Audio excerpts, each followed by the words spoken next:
فرمایا کہ عبداللہ ابن عباس یہ خط دیکھو، کوفہ والوں نے مجھے یہ خط بھیجا ہے۔ اب اس خط کا مفہوم آپ نے پڑھ کر سنایا تو حضرت عبداللہ ابن عباس کہنے لگے حسین حسین ہمیں چھوڑ کر نہ جاؤ، اس لیے کہ اس روئے زمین کے اوپر حسین تم سے بہتر کوئی نہیں اس وقت اس روئے زمین پر حسین تم سے اچھا کوئی نہیں، تم سے بہتر کوئی نہیں اس روئے زمین پر حسین، اس وقت نواسہ رسول صرف تم ہی ہو، حسین ہمیں چھوڑ کر نہ جاؤ۔ مولا حسین نے کہا، حضرت عبداللہ ابن عباس سے کہنے لگے کہ اے عبداللہ ابن عباس، آقا علیہ السلام نے مجھے خواب میں بتا دیا ہے کہ حسین تمہیں یہ کام کرنا ہے۔ امام علی مقام نے اپنے گھر والوں سے کہا کہ تیاری کرو، 3 ذی الحجہ کو آپ کے پاس وہ خط آیا تھا اور 5 ذی الحجہ ہوئی یا 8 ذی الحجہ 8 ذی الحجہ کو امام علی مقام اپنے قافلے کے ساتھ مکہ المکرمہ سے روانہ ہوئے۔ جب آپ مکہ المکرمہ سے روانہ ہوئے تو راستے میں ایک شاعر ملا، یہاں تک کل ہم نے سنا تھا کہ ایک شاعر ملا امام علی مقام سے۔ جب اس شاعر کا نام بھی میں آپ لوگوں کو بتاؤں کہ اس شاعر کا نام فرزدق تھا، فرزدق۔ وہ فرزدق ملا تو امام علی مقام امام حسین نے پوچھا کہ اے فرزدق بتا تو صحیح کوفہ کے حالات کیسے ہیں، کوفہ کے معاملات کیسے ہیں؟ فرزدق کہنے لگا کہ امام حسین، کوفہ والوں کا دل تو آپ کے ساتھ ہے لیکن کوفہ والوں کی جو تلوار ہے نا تلوار، وہ بنو امیہ کے ساتھ ہے، وہ یزید کے ساتھ ہے۔ وہ شاعر کہنے لگا فرزدق کہ امام، کوفہ کے لوگ بڑے بے وفا ہیں، کوفہ کے لوگ بڑے ظالم ہیں امام، کوفہ کے لوگ آپ کے ساتھ ہمدردی نہیں کریں گے۔ وہ شاعر کہنے لگا امام آپ کوفہ نہ جائیے، اس لیے کہ وہ شاعر کہنے لگا امام یہ وہی کوفہ ہے جس نے آپ کے بابا کے ساتھ برا سلوک کیا تھا، جس نے آپ کے بابا کو تکلیف پہنچائی تھی، جس نے آپ کے بھائی حسن کے قدموں کے نیچے سے مسلح کو کھینچا تھا۔ حسین یہ وہی کوفہ ہے جس نے تمہارے بھائی حسن کے چہرے کے اوپر تماچے لگائے تھے، حسین کوفہ نہ جاؤ۔ آقا حسین نے جب فرزدق سے یہ سارے معاملات سنے، آقا حسین نے کہا کہ اب سفر شروع کر دیا ہے تو آگے بڑھتے ہیں۔ مولا حسین آگے بڑھے، اپنے قافلے کے ساتھ امام علی مقام آگے بڑھتے ہیں۔ ابھی امام علی مقام، اب یہاں تک ہم نے گفتگو کو سنا تھا، اب اس کے بعد آگے کی گفتگو کو سماعت کریں کہ آگے کا منظر کیسا ہوا۔ امام علی مقام اپنے قافلے کو لے کر جا رہے ہیں۔ ابھی راستے میں پہنچے ہی تھے کہ کسی نے خبر دی کہ امام، کسی کہنے والے نے کہا کہ حسین، امام مسلم کو کوفہ میں شہید کر دیا ہے، امام مسلم کو کوفہ کے اندر شہید کر دیا۔ جب امام علی مقام نے یہ خبر کو سنا، امام حسین زاروں قطار رونے لگے، امام حسین زاروں قطار روئے۔ ابھی امام علی مقام کی آنکھوں سے آنسو گر رہے تھے، یارو سننا دلوں کے کانوں سے، تبھی ان کا درد آپ لوگوں تک پہنچے گا، تبھی ان کی بے بسی، ان کا درد، ان لوگوں نے جو تکلیفیں سہن کی ہے آپ لوگوں تک تبھی پہنچے گی جب دلوں کے کانوں سے سنو گے، اور اپنی آنکھوں کو ان کی یاد میں ڈبا دو، ان کی غم میں ڈباؤ اپنی آنکھوں کو، اور محسوس کرو، محسوس۔ امام علی مقام کو جب پتا چلا کہ میرے بھائی مسلم کو کوفہ میں شہید کر دیا ہے، امام حسین کی آنکھوں سے آنسو نکل رہے، اتنے میں امام حسین رو ہی رہے تھے کہ سامنے امام مسلم کی ننھی سی چھوٹی سی شہزادی آئی۔ امام مسلم کی شہزادی ابھی تقریباً 7-8 سال کی عمر تھی، وہ شہزادی آ کر مولا حسین کے سامنے کھڑی ہو گئی۔ امام علی مقام نے اس شہزادی کو دیکھا تو زاروں قطار رونے لگے۔ امام علی مقام امام حسین نے حضرت مسلم بن عقیل کی شہزادی کے سر پر ہاتھ پھیرا۔ جب مسلم بن عقیل کی شہزادی کے سر پر ہاتھ پھیرا تو ننھی شہزادی نے اپنی زبان سے یہ جملے بولے، ننھی شہزادی نے اپنی زبان سے یہ بولا، بابا حسین، آقا حسین، آپ جو میرے سر پر یہ ہاتھ پھیرتے ہو، یہ تو ہمارے خاندان میں تب پھیرا جاتا ہے لوگوں کے سر پر جب وہ بچہ یتیم ہو جاتا ہے۔ حسین، آپ میرے سر پر ہاتھ پھیرتے ہو، بتاؤ نا، کیا میرے بابا مسلم بن عقیل کو شہید کر دیا گیا؟ مولا حسین نے جب سنا تو آقا حسین زاروں قطار رونے لگے، اتنا روئے کہ آپ کی داڑھی مبارک تر ہو گئی مولا حسین کی۔ آقا حسین نے ننھی سی مسلم بن عقیل کی شہزادی کو گلے لگایا، ماتھا چوما سینے سے لگایا، سر پر ہاتھ پھیرنے لگے، کہا مولا حسین نے کہ اے شہزادی، تیرے بابا مسلم کو کوفہ والوں نے شہید کر دیا، تیرے بابا مسلم کو کوفہ والوں نے شہید کر دیا، تیرے دونوں بھائی کو محمد اور ابراہیم کو کوفہ والوں نے شہید کر دیا۔ جب امام علی مقام نے اتنا کہا، چھوٹی بچی زاروں قطار رونے لگی، امام مسلم کی بچی وہ۔ قافلے والوں کے اندر پتا چلا کہ حضرت مسلم کوفہ کے اندر شہید ہو گئے ہیں۔ قافلے والوں کو جب پتا چلا تو قافلے کے اندر ہنگامہ برپا ہو گیا کہ مسلم کوفہ میں شہید ہو گئے، مسلم کوفہ میں شہید ہو گئے۔ جب قافلے والوں کے اندر یہ ہنگامہ اٹھا، قافلے والوں کے اندر شور اٹھا، بی بی زینب رو رہی تھی، حضرت سکینہ رو رہی تھی، حضرت شہر بانو رو رہی تھی، امام زین العابدین رو رہے تھے، امام قاسم رو رہے تھے، امام علی اکبر رو رہے تھے کہ امام مسلم کو کوفہ کے اندر شہید کر دیا گیا، مسلم بن عقیل کو کوفہ کے اندر شہید کر دیا۔ امام علی مقام کے پاس حضرت مسلم بن عقیل کے جو بھائی تھے وہ آئے۔ امام علی مقام کے پاس 4 لوگ آئے کوفہ سے۔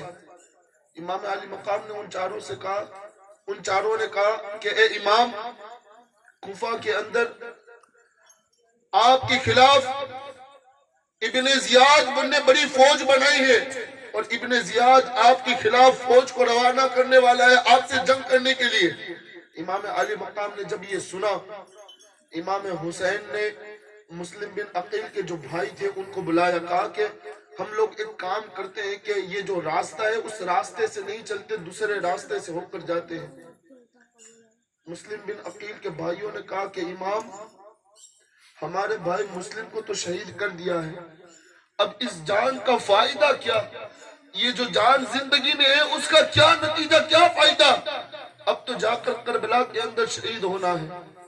امام نے جب یہ بات سنی تو امام علی مقام امام حسین نے کہا کہ تقدیر کے آگے، جو قسمت میں لکھا جا چکا ہے، تقدیر کے آگے ہم لوگ تدبیر بنائیں گے، سوچیں گے تو وہ کام نہیں کرے گا۔ جو رب نے تقدیر میں لکھ دیا ہے وہ ہو کر رہے گا۔ امام علی مقام نے اپنے قافلے والوں سے کہا کہ اے لوگوں،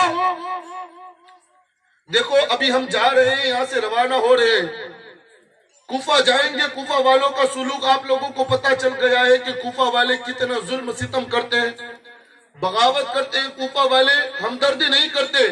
امام علی مقام نے اپنے قافلے والوں سے کہا کہ ابھی بھی میں تم لوگوں کو کہتا ہوں، جس کو میرے ساتھ آنا ہے وہ آئے، باقی لوٹ جائے۔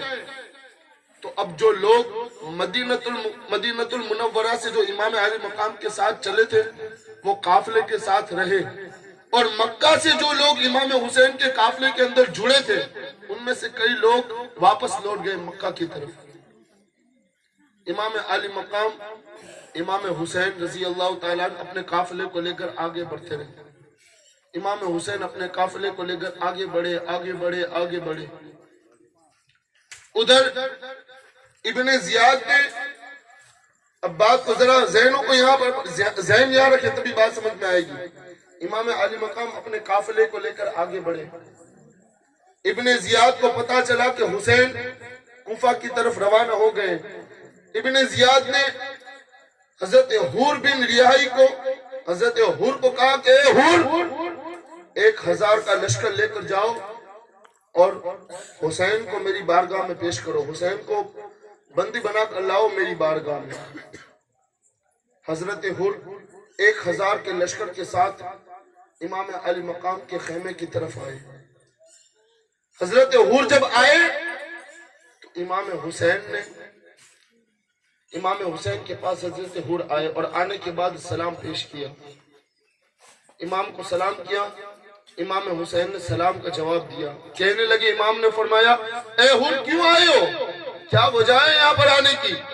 حضرت حور نے کہا، امام حسین امام علی مقام، مجھے ابن زیاد نے بھیجا ہے آپ کو بندی بناؤں اور اس کی بارگاہ میں لے کر جاؤں، آپ کو بندی بنا کر ابن زیاد کی بارگاہ میں پیش کروں. مولا حسین نے کہا، اے حور. جب حضرت حور امام علی مقام کے پاس جب آئے، دیکھو یارو، یہ جو سید زادے ہوتے ہیں نا، ان کا دل کیسا ہوتا ہے. حضرت حور 1000 کے لشکر کے ساتھ جب آئے تو جیسے ہی پہلے امام حسین کے پاس آئے تو امام حسین نے دیکھا کہ حضرت حور کے سپاہی جو ہیں وہ تھکے ہوئے ہیں. حضرت حور کے جو گھوڑے ہیں ان کی زبانیں باہر آ گئی، گھوڑے ہلے. مولا حسین نے فرمایا، اے حور بڑی دور سے آ رہے ہو؟ حضرت حور نے کہا، ہاں حسین، ہم کوفہ سے آ رہے ہیں. امام علی مقام نے کہا کہ حور باتیں بعد میں کریں گے، پہلے ایک کام کرو، تم بھی پانی پیو، اپنے ساتھیوں کو بھی پانی پلاؤ اور اپنے گھوڑوں کو بھی پانی پلاؤ. تم بھی پانی پیو، اپنے ساتھیوں کو بھی پانی پلاؤ اور اپنے گھوڑوں کو بھی پانی پلاؤ. یہ ہوتا ہے سید زادوں کا کردار، یہ ہوتا ہے سید زادوں کی اہمیت. حضرت پیر مہر علی شاہ رحمت اللہ تعالی علیہ سے کسی نے پوچھا کہ سید کی مثال کیسی ہے، سید کیسے ہوتے ہیں؟ تو پیر مہر علی شاہ فرماتے ہیں کہ سید کی مثال ایسے ہے جیسے ماں کی ممتا اپنے بچوں کے لیے ہوتی ہے. سید کی مثال ایسے ہے جیسے ماں کی ممتا اپنے بچوں کے لیے ہوتی ہے. اگر ایک ماں کے 2 بیٹے ہیں، ایک بیٹا فرما بردار ہے، ایک نافرمان ہے، تو ماں جس طرح فرما بردار سے محبت کرتی ہے ویسے نافرمان سے بھی محبت کرتی ہے، اس لیے کہ دونوں اس کے بیٹے. تو پیر مہر علی شاہ نے فرمایا کہ سید زادوں کی مثال ایسے ہی ہے جیسے ایک ماں کی مثال ہے. امام علی مقام نے حضرت حور کو پانی پلایا، آپ کے گھوڑوں کو پانی پلایا، آپ کے جو ساتھی تھے ان کو پانی پلایا. امام علی مقام نے پوچھا، حور کیوں آئے ہو؟ حضرت حور نے کہا کہ امام، ابن زیاد نے مجھے حکم دیا ہے کہ میں آپ کو بندی بنا کر، آپ کو قید کر کر اس کے دربار میں پیش کروں. امام نے کہا کہ تو مجھے، امام علی مقام نے فرمایا، حور تو مجھے قید کرے گا، تو مجھے بندی بنا کر لے جائے گا کوفہ؟ امام نے فرمایا، حور تجھ پر تیری ماں. امام علی مقام نے فرمایا، حور تجھ پر تیری ماں تعجب کرے. امام حسین نے فرمایا، حور تجھ پر تیری ماں تعجب کرے. جب حضرت حور نے یہ جملہ سنا تو حضرت حور کی نگاہیں جھک گئی. کہنے لگے حور کہ امام، اگر کوئی بڑے سے بڑا بہادر ہوتا اور اگر اس نے مجھے یہ جملہ بولا ہوتا تو میں بھی اس کو سامنے یہ جملہ بولتا، لیکن امام میں آپ کی والدہ سیدہ کائنات ماں فاطمہ الزہرا سے بڑی محبت کرتا ہوں. امام میں آپ کی والدہ سے بڑی محبت کرتا ہوں. آپ نے مجھے جو جملہ بولا ہے میں آپ کو وہ جملہ نہیں بولوں گا، اس لیے کہ امام میں آپ کو چاہنے والا ہوں، میں رسول اللہ کی آل کو چاہنے والا ہوں. امام علی مقام سے حضرت حور نے عرض کی کہ امام، میرے دل کو بھی گوارا نہیں ہے کہ میں بھی آپ کو پکڑ کر ابن زیاد کے دربار میں لے جاؤں، ابن زیاد کے دربار میں پیش کروں. حضرت حور کہتے ہیں کہ امام، ایک تجویز میرے ذہن میں آتی ہے، میرے دماغ میں آتی ہے کہ امام آپ میرے ساتھ چلیے، رات کا پہر ہوگا، رات کا پہر ہوگا تو رات میں ایک جگہ پر قافلے کو روکیں گے اور آپ اپنے قافلے کو دور روک لینا خواتین کی وجہ سے، اس لیے کہ اب اگر میں آپ کے ساتھ نرمی پیش کروں گا تو یہ جو لوگ بدبخت خیمے کے پیچھے کھڑے ہیں 1000 لوگ، وہ ابن زیاد کے غلام ہیں. اگر میں نے آپ کے ساتھ نرمی پیش کی تو وہ ابن زیاد کی طرف خط لکھ دیں گے کہ حور امام علی مقام کے ساتھ نرمی پیش کرتا ہے. تو کہنے لگے حضرت حور کے امام کرنا ایسے ہے کہ رات میں ایک جگہ پر ہم پڑاؤ کریں گے، آپ اپنے خیموں کو دور رکھنا خواتین کی وجہ سے، اور رات میں رات گہری ہوگی تو آپ اپنے خیموں کو لے کر وہاں سے چلے جانا. امام علی مقام نے کہا، حور تو نے اچھی سوچ بتائی ہے. رات کا پہر ہوا، قافلہ چلنے لگا. اب ایک جگہ پر قافلہ رکا. جب قافلہ ایک جگہ پر رکا نا تو امام علی مقام نے اپنے خیموں کو بہت دور گاڑا خواتین کی وجہ سے. رات رات گہری ہو گئی. امام علی مقام نے اپنے قافلے والوں سے کہا کہ قافلے والوں چلو. اب دیکھیے وہ قافلہ پوری رات گھومتا رہا.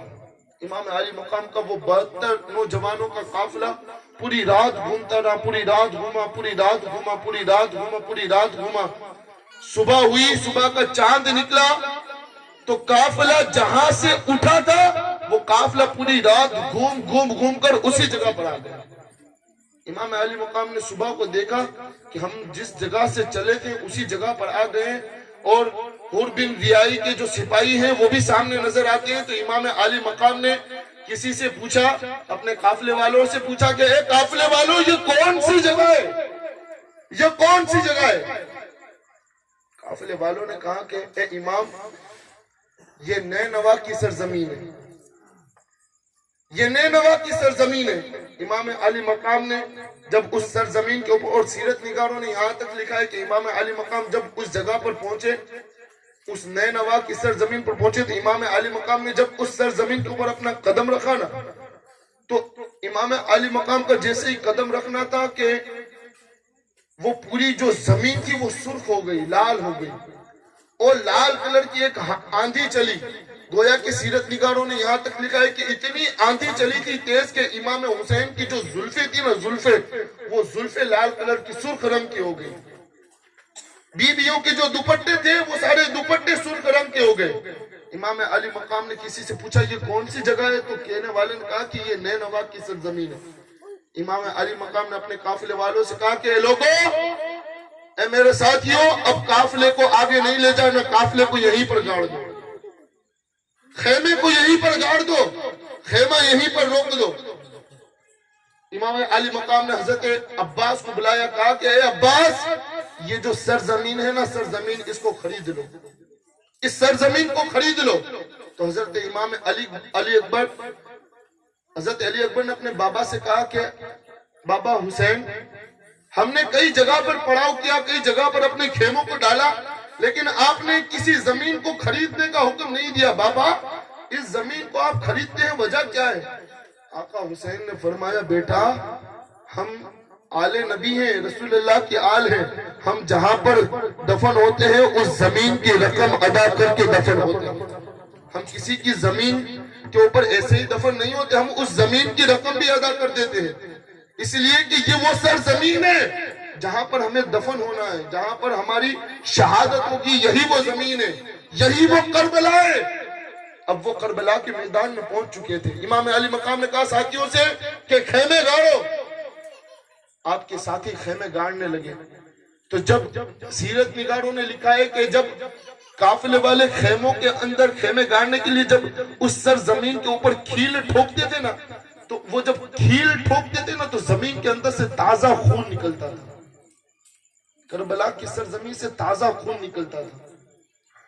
یہ منظر سب نے دیکھا، سب ڈر گئے. حضرت علی اکبر کہنے لگے، بابا، یہ کون سی سرزمین ہے جہاں پر ہم کھیل بھی ٹھوکتے ہیں تو اس کے اندر سے خون نکلتا ہے؟ امام علی مقام نے کہا، بیٹا، یہ وہی سرزمین کربلا ہے جہاں پر ہمیں رب کی بارگاہ میں سرخرو ہونا ہے، جہاں پر ہمیں رب کی بارگاہ میں قربان ہونا ہے. امام علی مقام نے اس جگہ پر اپنے خیموں کو ڈالا. حضرت حور نے دیکھا کہ میں نے امام کو کہا تھا کہ آپ یہاں سے چلے جائیے، امام صبح ہوئی وہیں کے وہیں ہیں. حضرت حور امام علی مقام کی بارگاہ میں آئے، کہنے لگے، آقا حسین، میں نے آپ کو کہا تھا کہ آپ اپنے قافلے کے ساتھ چلے جاؤ. امام علی مقام نے حضرت حور سے کہا کہ اے حور، اب ہمیں کہیں نہیں جانا، اس لیے کہ میرے نانا مصطفیٰ نے جو سرزمین بتائی تھی نا، وہ سرزمین کربلا یہی ہے. اب اسی زمین کے اوپر ہمیں شہید ہونا ہے. حضرت حور نے، امام علی مقام نے حضرت حور سے یہ بات کی. بات چیت ہوئی، صلح کا معاملہ ہوا. تو حضرت حور نے ایک خط لکھا ابن زیاد کی طرف. ابن زیاد کی طرف ایک خط گیا. ابن زیاد نے جب اس خط کو پڑھا تو ابن زیاد نے وہ جو کوفہ کے اندر، جس کا کل ہم نے ذکر سنا، ابن زیاد بانی فساد، خبیث مردود، وہ ابن زیاد نے دیکھا تو حضرت سعد ابن ابی وقاص، ایک صحابی رسول ہے، اب دیکھیے یہاں پر یہ بات روک کر میں یہ بھی بتاؤں کہ اچھے باپوں کے یہاں بھی خراب اولاد پیدا ہوتی ہے، نیک باپ کے یہاں بھی خراب اولاد پیدا ہوتی ہے۔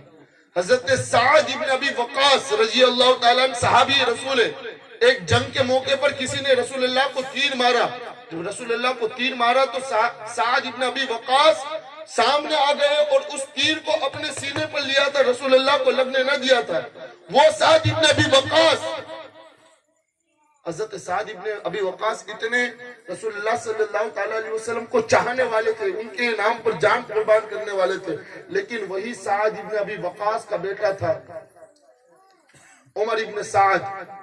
عمر ابن سعد بھی ابن زیاد کے ساتھ تھا۔ جب ابن زیاد نے دیکھا کہ حسین کربلا کی سرزمین پر پہنچ چکے ہیں تو ابن زیاد نے عمر ابن سعد سے کہا کہ عمر ابن سعد تو میری فوج لے کر جا اور حسین سے کہنا کہ میرے ہاتھ پر ہاتھ دے کر بیعت کر لے، اگر وہ میرے ہاتھ پر ہاتھ دے کر بیعت نہ کرے تو ان سے جنگ کا اعلان کر دینا۔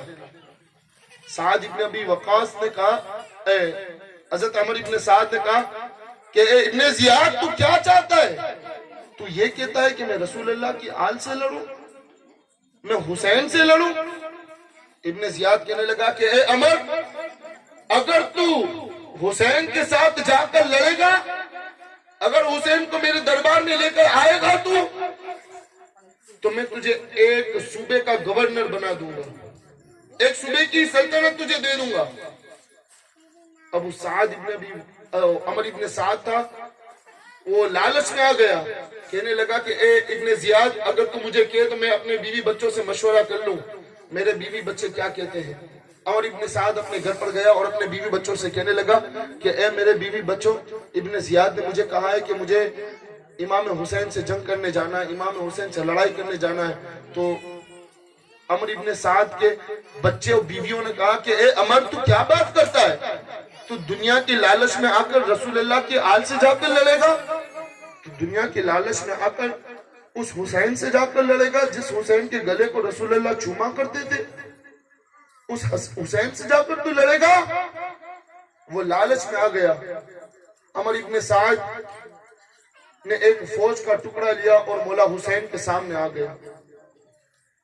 جب عمر ابن سعد وہ فوج لے کر کربلا کے میدان میں آیا تو تقریباً سیرت نگاروں نے لکھا ہے کہ وہ 7 محرم کو اپنی فوج لے کر کربلا کے قریب آ گیا اور اس نے اپنی فوج کے پہرے داروں کو نہر فرات کے قریب کھڑا کر دیا۔ 7 محرم کو، 7، 8، 9 یا 8 سے گنو، 8، 9 اور 10، 3 دن تک امام علی مقام کے پورے قافلے والوں کو پانی کا قطرہ تک نہیں لینے دیا۔ وہی عمر ابن سعد ہے جو حضرت سعد ابن ابی وقاص کا بیٹا ہے۔ عمر ابن سعد آیا، امام حسین سے بات چیت ہوئی تو عمر ابن سعد نے بھی ایک خط لکھا ابن زیاد کی طرف کہ مولا حسین صلح کے بارے میں بات کرتے ہیں۔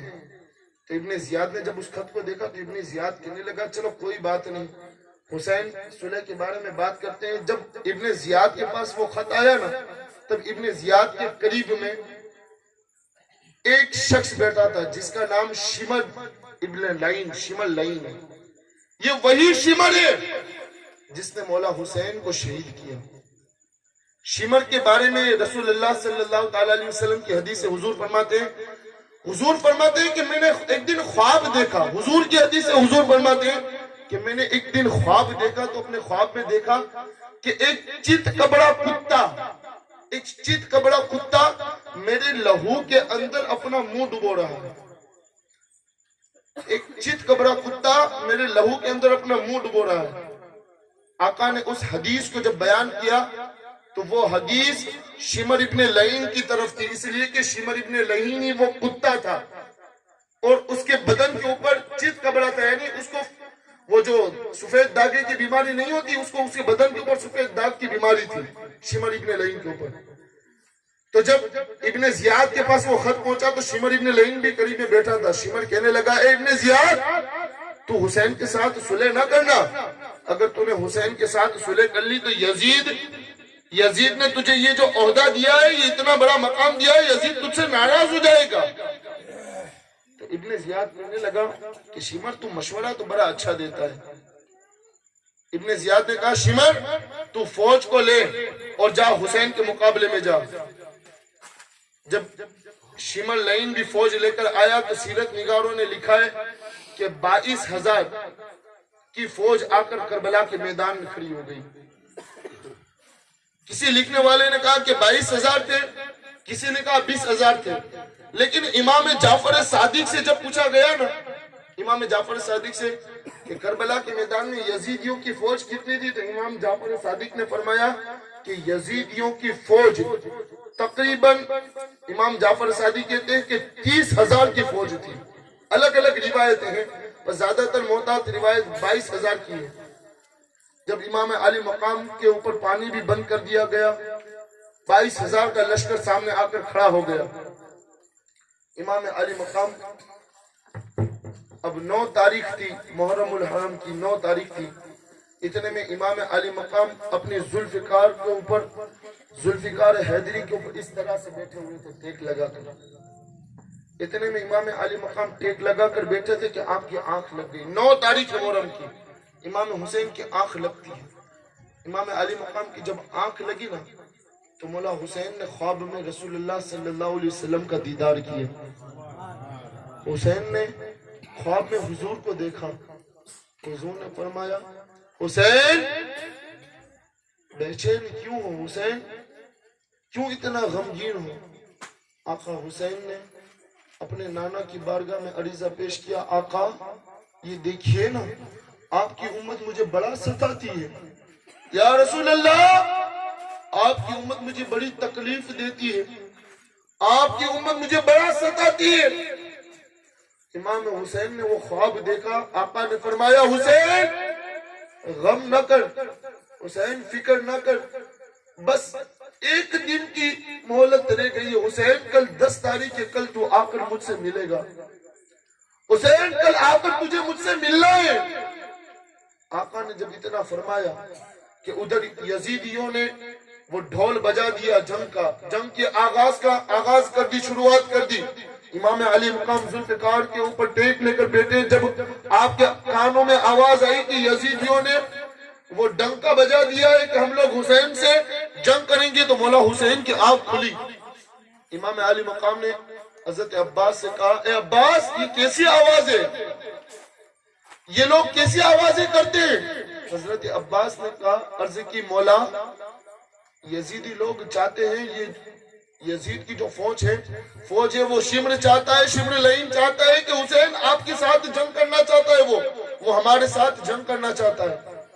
امام علی مقام نے کہا اے عباس ان لوگوں سے کہو کہ آج رات کی مہلت ہم لوگوں کو دے دے، صرف ایک رات کی مہلت دے دے ہم لوگوں کو، اگر ان کو جنگ کرنی ہے تو ہم کل ان کے ساتھ جنگ کریں گے، لیکن آج رات کی ہمیں مہلت دے دے، اس لیے کہ اس رات کے اندر ہمیں رب العزت کی بارگاہ میں سر کو جھکانا ہے، رب العزت کو راضی کرنا ہے۔ آقا حسین نے یزیدیوں سے ایک رات کی مہلت مانگی۔ اب رات ہوئی، وہ شب عاشور کی رات تھی، شب عاشور کی رات آئی، امام علی مقام کے تمام ساتھی تھے، وہ اپنے اپنے خیموں کے اندر کوئی کلام مجید کی تلاوت کرتا ہے، کسی کا سر سجدے کے اندر ہے، کسی نے رب کی بارگاہ میں ہاتھوں کو اٹھا دیا ہے۔ شب عاشور چل رہی ہے۔ امام علی مقام نے حضرت عباس سے کہا اے عباس، بھائی عباس جتنے قافلے والے ہیں سب کو میرے خیمے کے اندر جمع کرو، سب قافلے والوں کو میرے خیمے میں جمع کیا جائے۔ تمام قافلے والوں کو مولا حسین کے خیمے میں جمع کر دیا گیا۔ آقا حسین کے خیمے میں جب تمام قافلے والے آئے، مولا حسین نے فرمایا اے میرے یارو، اے مسلم بن عقیل کے بھائیوں، اے میرے بھائی حسن کی اولاد، اے میرے چاہنے والوں، اے میرے ساتھیوں، یہ جو یزید کی فوج جو تم دیکھ رہے ہو نا، ان یزیدیوں کو مجھ سے دشمنی ہے، تم سے کوئی دشمنی نہیں ہے، وہ میرے خون کے پیاسے ہیں، ان لوگوں کو میرا قتل چاہیے، مجھے شہید کرنا ہے، تم لوگوں کے قتل کی ان کو کوئی ضرورت نہیں ہے۔ امام علی مقام نے ان لوگوں کو خطبہ دیتے ہوئے کہا کہ میں تم لوگوں کو امان دیتا ہوں، چھوٹ دیتا ہوں، جن کو جانا ہے وہ ابھی میرے خیمے سے چلے جائے، جن لوگوں کو اپنی جان بچانی ہے وہ میرے خیمے سے رخصت ہو جائے۔ امام علی مقام نے یہ خطبہ دیا۔ خطبہ دینے کے بعد امام علی مقام نے جو قریب میں جو چراغ جل رہا تھا، مولا حسین نے اس چراغ کو بجھا دیا۔ جب چراغ بجھ گیا، اندھیرا ہو گیا خیمے کے اندر۔ کچھ دیر تک خیمے کے اندر سے کوئی آواز نہ آئی۔ کچھ دیر کے بعد سسکیوں کی آوازیں بلند ہوئی، رونے کی آوازیں بلند ہوئی، زاروں قطار لوگ رونے لگے۔ مولا حسین نے تو یہاں تک فرمایا تھا کہ اے لوگوں، یہ جو میرے گھر والے ہیں نا، میری اہل بیت، میرے گھر والے، اگر تم چاہو تو ان کا ہاتھ پکڑ کر یہاں سے چلے جاؤ، میں تم لوگوں کو امان دیتا ہوں۔ مولا حسین نے چراغ کو بجھایا، خیمے کے اندر سے رونے کی زاروں قطار آوازیں آنے لگی۔ مولا حسین نے جب اس چراغ کو جلایا تو کیا دیکھا کہ آپ کے اوپر جان نثار کرنے والے، آپ کو چاہنے والے زاروں قطار رو رہے ہیں، سسکیاں بند نہیں ہو رہی، آنکھوں سے آنسو جاری ہے۔ حضرت عباس کھڑے ہوئے، کہا حسین بات آپ بات کرتے ہیں؟ کہنے لگے مولا حسین آپ بات کرتے ہیں کہ ہم لوگ آپ کو چھوڑ کر چلے جائیں؟ حسین، مولا حسین، اگر آج آپ کو چھوڑ کر چلے گئے، آج آپ کو چھوڑ کر چلے گئے تو کل قیامت کے دن میری ماں فاطمہ، میری ماں ام بنین جب میرا گریبان پکڑیں گی، عباس میں نے تجھے اس لیے پیدا کیا تھا کہ تو کربلا کے اندر حسین کا ساتھ چھوڑ دے، میں نے تجھے اس لیے پیدا کیا تھا۔ حضرت عباس کہنے لگے کہ آقا حسین، جب میری ماں مجھ سے پوچھے گی کہ کربلا کے اندر تو نے حسین کا ساتھ دیا تھا، تو جب آج میں چلا جاؤں گا تو میں اپنی ماں کو کیا منہ دکھاؤں گا؟ حسین، عباس کہنے لگے آقا حسین، اگر یہ جان کو آپ کے قدموں پر قربان نہ کیا تو اس جان کا کیا فائدہ؟ اتنے میں حضرت حبیب بن مظاہر بھی کھڑے ہوئے اور کہنے لگے حسین، میں تیر چلاؤں گا یزیدیوں کے اوپر، ان کو اتنے بھالے ماروں گا، اتنے زخم دوں گا، اور زخم دینے کے بعد ان کے ہاتھوں سے ہی مر جاؤں گا، لیکن حسین کبھی بھی آپ کا دامن نہیں چھوڑوں گا۔